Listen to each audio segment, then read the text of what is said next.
नमस्कार बंधुगण मु आपणकर अकुआ कहानी आज आम शुणा एक प्रेम दुख भरा कहानी जार नाम हूँ फेक आईडी लव।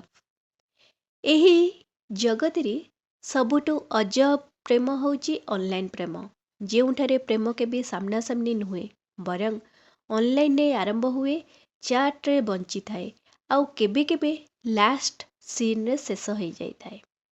एभली प्रेम दिने करथिले अविनाश आउ लिसा। सेही प्रेम करिबा परी तांको जीवनर पथ बदल जाइथिला। एही कहानी आरंभ दुई मनीष भितरे जार नाम होची अविनाश एवं लिसा। उभय उभयଙ୍କୁ जानी नाहांती कि देखी नाहांती कि चिनी नाहांती, किंतु दुई जण निजर मजा मस्ती एवं टाइम पास पई करिथिले निज निजर फेक आईडी फेसबुक रे।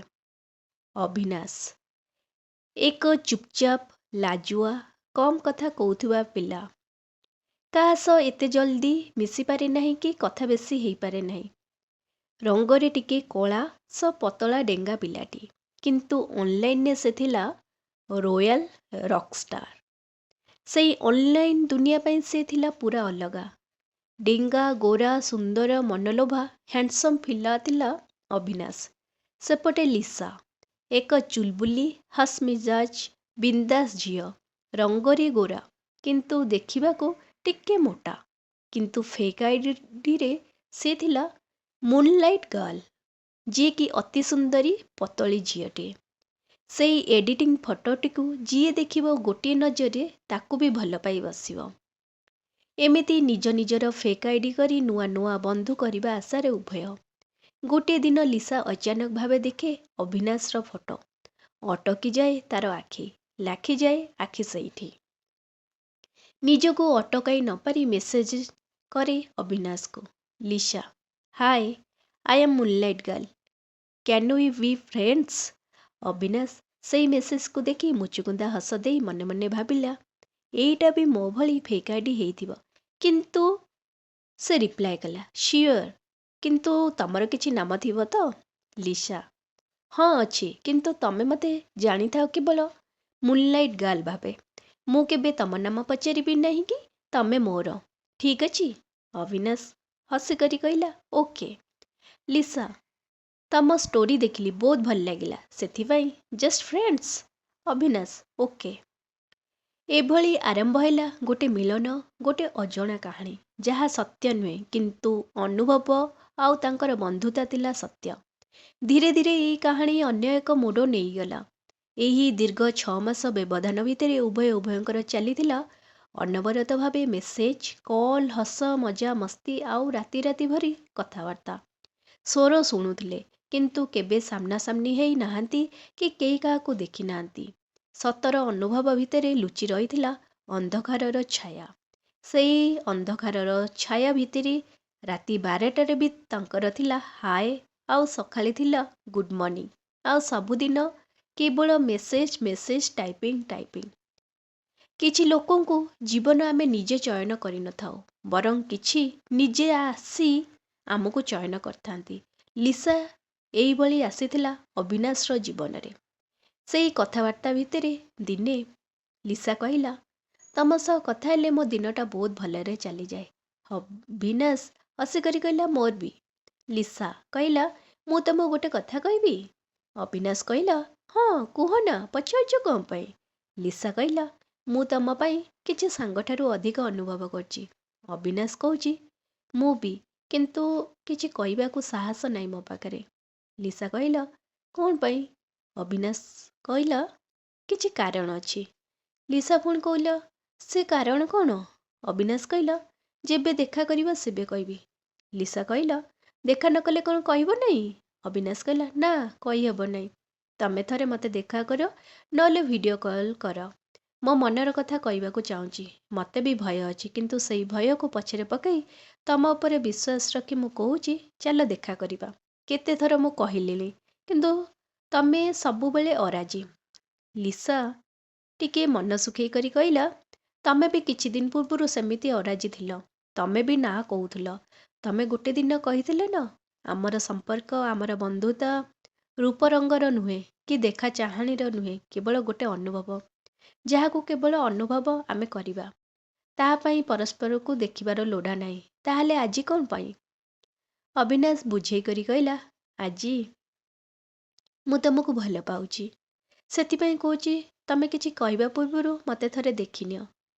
ଲିସା କହିଲା, ତମେ ଏମିତି କ'ଣ ପାଇଁ କହୁଛ? ମୋତେ ଆଉ କିଛି ଦରକାର ନାହିଁ। ମୁଁ କେବଳ ଜାଣିଛି ତମକୁ ମୁଁ ଭଲ ପାଉଛି। ଅବିନାଶ କିଛି ସମୟ ପାଇଁ ଚୁପ୍ ରହିଗଲା। କିନ୍ତୁ ସେ ବୁଝିପାରିନଥିଲା ଭଲ ପାଇବା କ'ଣ। ସତରେ କ'ଣ ଲିସା ତାକୁ ଭଲ ପାଉଛି? ସେଇ ପ୍ରଶ୍ନର ଉତ୍ତର ପାଇବା ପାଇଁ ଅବିନାଶ ନିଜର ଚୁପ୍ପି ଭାଙ୍ଗିକରି କହିଲା, ଯଦି ଭଲ ପାଉଛ ତାହେଲେ କାଲି ଆସ, ଆମେ ଦେଖା କରିବା। ଲିସା କହିଲା, ନାଇଁ ନାଇଁ। ଅବିନାଶ କହିଲା, କହିଲି ପରା, ସତରେ ଯଦି ତମେ ମୋତେ ଭଲ ପାଉଛ ତାହେଲେ କାଲି ଆସିବ। ତମ ଘର ପାଖରେ ଥିବା ମନ୍ଦିର ପାଖରେ ଯେଉଁ ବରଗଛ ଅଛି ସେଇ ବରଗଛ ମୂଳକୁ ଠିକ୍ ସନ୍ଧ୍ୟା 5ଟାରେ ଆସିବ। ଏତିକି କହି ଫୋନ୍ କାଟିଦେଲା ଅବିନାଶ। ଉଭୟ ନିଜ ନିଜର ଅସ୍ତିତ୍ୱକୁ ଲୁଚାଉଥିଲେ। କିନ୍ତୁ ଅବିନାଶ ଚାହୁଁଥିଲା କିଛି ନୂଆ ସମ୍ପର୍କ ଗଢ଼ି ହେବା ପୂର୍ବରୁ ସାମ୍ନାସାମ୍ନି ହେଇଯିବା ଠିକ୍। କିନ୍ତୁ ମନରେ ଭୟ। ଦୁଇ ଜଣ ହେଉଛନ୍ତି ଫେକ୍। କେହି ଏଠି ସତ ନୁହେଁ। ନା ଏଠି ଫଟୋ ସତ, ନା ନାମ ସତ୍ୟ ଥିଲା। କିନ୍ତୁ ତାଙ୍କର ଅନୁଭବ, ତାଙ୍କର ଭଲ ପାଇବା ସତ୍ୟ ଥିଲା। କ'ଣ ସତରେ ସେଇ ଅନୁଭବ ତାଙ୍କୁ ଏକାଠି କରିପାରିବ, ନା ବିଚ୍ଛେଦ କରିଦେବ? ସେଇଟା କେବଳ ଆଗାମୀ ଭବିଷ୍ୟତରେ ହିଁ କହିହେବ।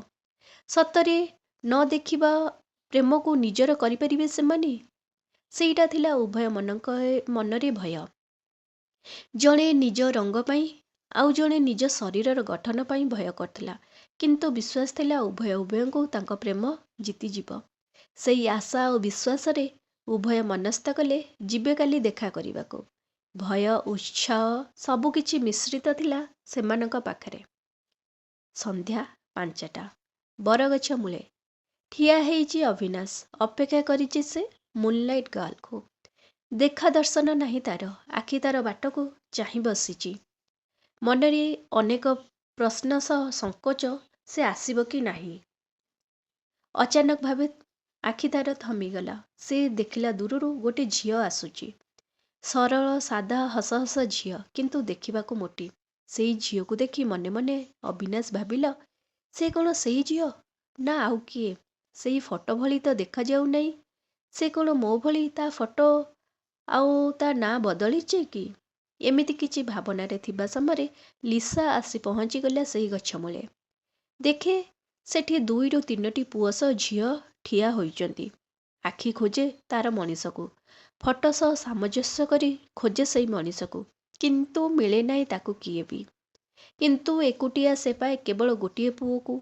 ବାରମ୍ବାର ଉଭୟଙ୍କୁ ଦେଖିଲେ ବି କେହି କାହା ପାଖକୁ ଯାଆନ୍ତି ନାହିଁ।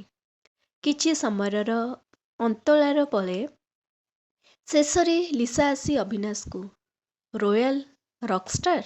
ଅବିନାଶ, ହଁ, ଆଶ୍ଚର୍ଯ୍ୟ ହେଇ କରିବି ସିଏ ବି କହିଲା, ମୁନଲାଇଟ୍ ଗାର୍ଲ? ଲିସା, ହଁ। ଏତେ ମାସ ପରେ ଉଭୟ ସାମ୍ନାସାମ୍ନି ଥିଲେ ମଧ୍ୟ ନୀରବତା ଖେଳି ଯାଇଥିଲା ସେମାନଙ୍କ ମଧ୍ୟରେ। କେହି କାହାକୁ କିଛି କହୁନଥିଲେ। ଅନେକ ପ୍ରଶ୍ନ ଭିତରେ ସେମାନେ ଉଭୟ ଥିଲାବେଳେ ଲିସା କହିଲା, ତମେ ତମ ଫଟୋ ଭଳି ଦେଖାଯାଉନ ତ। ଅବିନାଶ କହିଛି, ତମେ ବି। ପୁନର୍ବାର ଉଭୟ ଚୁପ୍। କିଛି ସମୟ ପରେ ଅବିନାଶ କହିଲା, ତାହେଲେ ଏବେ କ'ଣ କରିବା? ଲିସା କହିଲା, କିଛି ନାହିଁ। ଅବିନାଶ କହିଲା, କିଛି ନାହିଁ? ତମେ କାଲି କହୁଥିଲ ବା ତମେ ମୋତେ ଭଲ ପାଉଛ ବୋଲି।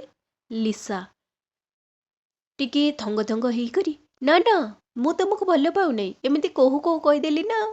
ହସିକରି ଅବିନାଶ କହିଲା, ଏବେ ଜାଣିପାରିଲ ତ ତମକୁ କ'ଣ ପାଇଁ କହୁଥିଲି? ଥରେ ଦେଖା କରିଦିଅ, ତାପରେ କିଛି କହିବ। ଲିସା କହିଲା, ମୁଁ କ'ଣ ଜାଣିଥିଲି ତମେ ଏମିତି? ଅବିନାଶ କହିଲା, ଓହୋ, ମୁଁ ଏମିତିର ଅର୍ଥ କ'ଣ? କ'ଣ ମୋ ଭଳି କାଳିଆ ପୁଅକୁ କେହି ଭଲ ପାଇପାରିବେ ନାହିଁ? କ'ଣ ଆମର ମନ ନାହିଁ, ନା ହୃଦୟ ନାହିଁ? ତମେ ବି ସବୁ ଝିଅମାନଙ୍କ ଭଳି ସୁନ୍ଦର ଗୋରା ଟୋକା ଦେଖି ଭଲ ପାଇବ। ତମେ ଥରେ ନିଜକୁ ଦେଖ ତ। ଲିସା କହୁଥିଲା, ମୋର କ'ଣ ହେଇଛି? ଅବିନାଶ କହିଲା, ତମେ କ'ଣ ସେଇ ଫଟୋ ଭଳି ପତଳି ନା ସୁନ୍ଦରୀ? ଲିସା ରାଗିକରି କହିଲା, ବେଶୀ କହିଦଉଛ। ଅବିନାଶ କହିଲା, କିଛି ବେଶୀ କହିନି, କେବଳ ସତ କହିଛି। ମୁଁ ଯେମିତି ମୋର ଫେକ୍ ଆଇଡି କରିଛି, ତମେ ବି ସେମିତି କରିଛ। ଏତିକି ଫରକ, ତମେ ମୋର ରୂପରଙ୍ଗକୁ ଦେଖି ଆକର୍ଷିତ ହେଇଯାଇଥିଲ ଆଉ ତାକୁ ପ୍ରେମର ନାମ ଦେଇଥିଲ। ମୁଁ କିନ୍ତୁ ତମକୁ ତମ ହୃଦୟର ସହ ଭଲ ପାଇଥିଲି। ଆଜି ତମେ ମୋଟା ଅଛ ବୋଲି ତମକୁ ଦେଖି ମୁଁ ବଦଳି ଯାଇନି କି ମୋର ପ୍ରେମ ବି ବଦଳି ଯାଇନାହିଁ। ମୋର ଆଇଡି ମିଥ୍ୟା ହେଇପାରେ, ମୋ ନାମ ମିଥ୍ୟା ହେଇପାରେ, କିନ୍ତୁ ମୁଁ ତମକୁ ଯେଉଁ ଭଲ ପାଉଛି ମୋ ପ୍ରେମ ହେଉଛି ସତ୍ୟ। ଏଥିପାଇଁ ତମକୁ ମୁଁ ବାରମ୍ବାର ଦେଖିବାକୁ ଚାହୁଁଥିଲି, କାରଣ ମୁଁ ତମକୁ ଦେଖିବାକୁ ଚାହୁଁନଥିଲି। ମୁଁ ଚାହୁଁଥିଲି ତମେ ମୋତେ ଦେଖିଦିଅ। ମୁଁ ଜାଣିବାକୁ ବି ଚାହୁଁଥିଲି ତମେ ମୋତେ ଭଲ ପାଉଛ ନା ଏମିତି ଖେଳୁଛ। ଏବେ ମୋର ସବୁ ପ୍ରଶ୍ନର ଉତ୍ତର ମୁଁ ପାଇସାରିଛି।